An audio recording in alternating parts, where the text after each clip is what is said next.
You think you know exactly how you're going to respond in an emergency.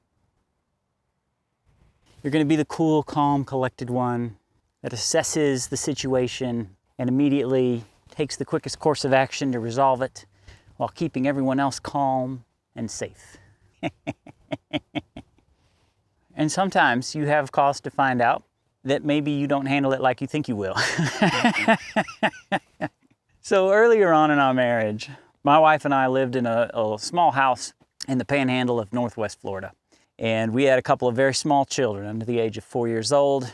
We had put them to bed one night and we needed to run the dehumidifier. And if you don't live in the South where it's wet and humid, you may not know what a dehumidifier is, but it pulls the moisture out of the air, right? You run it and it dries out the air, collects the water in a little bucket, you empty the bucket, you keep doing that. And we had something go wrong. I don't remember exactly what it was. We had a leak or something in the house and we were trying to keep it from getting moldy and mildewy, which happens like that down there. So we put the kids to bed and then we ran the dehumidifier. We rolled it out into the hallway. It's a unit about, I don't know, a couple feet high, kind of a big chunky thing. We rolled it out into the hallway, plugged it in, and turned it on.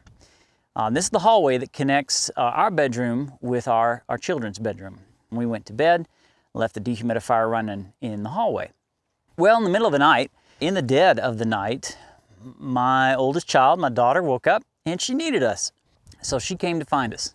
And she opened up her bedroom door, and there, standing in the hallway, probably almost as high as she was this large, white, whirring machine. It was making noise.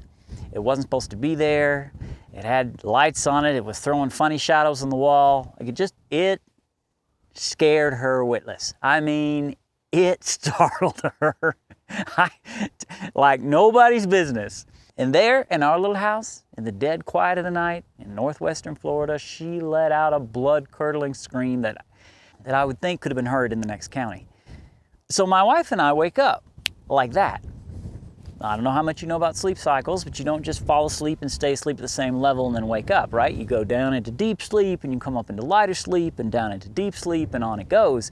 I was in deep sleep, okay? I was down there near the bottom somewhere in the trough, right? So I woke up and I did not have control of my faculties. I couldn't figure out what was going on. I couldn't move. I couldn't talk. I couldn't really do anything. But I could hear this screaming and I knew something was wrong. And for some reason, my gut reaction was to comfort my wife, to reassure her that everything was okay.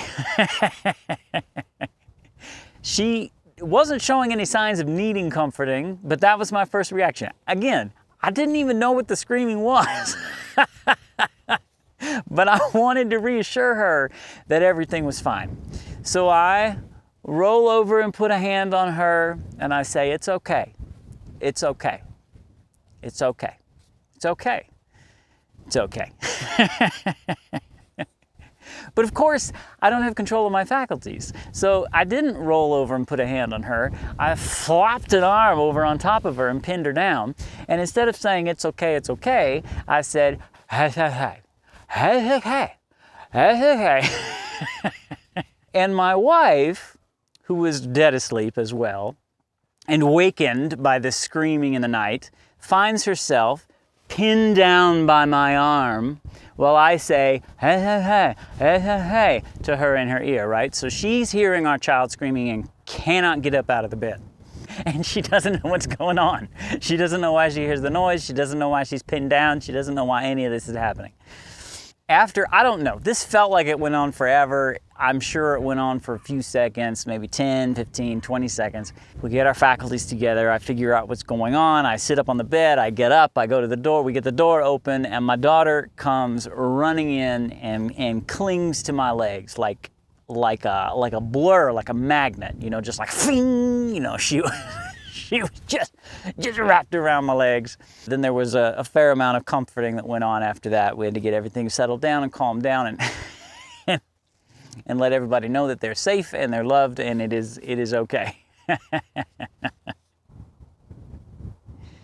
You're going to find yourself in life in similar circumstances where all of a sudden something takes you by surprise and you don't know what it is and you don't know how to deal with it. Maybe you're in my daughter's shoes. You're going along in life and then something very scary and very threatening appears in your life and you don't know how to deal with it. The funny thing about it is she knew if she could get to Daddy, she'd be all right. And I'm telling you, when you find yourself in those situations in life, you need to call people. And you need to not just call anybody, you need to call the people that love you. And as soon as I say that phrase, you know exactly who I'm talking about. You know who the people are that love you and care about you. You might be related to them, you might not be related to them. Honestly, I think you need to call them, you need to get support from the people that love you. And you need to call out to your Heavenly Father. Maybe you're in my shoes, where something has completely disrupted your life and you can't make heads or tails of it, you don't know what's up or down, and the only thing you can do is reassure those around you.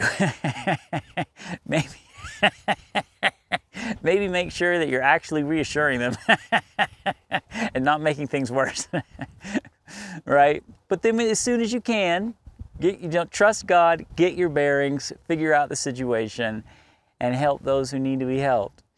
Maybe you're in my wife's shoes, where you want to go and help, but somebody else is keeping you from it, unknowingly pinning you down. You've got to lovingly help that person realize you've got a job to do.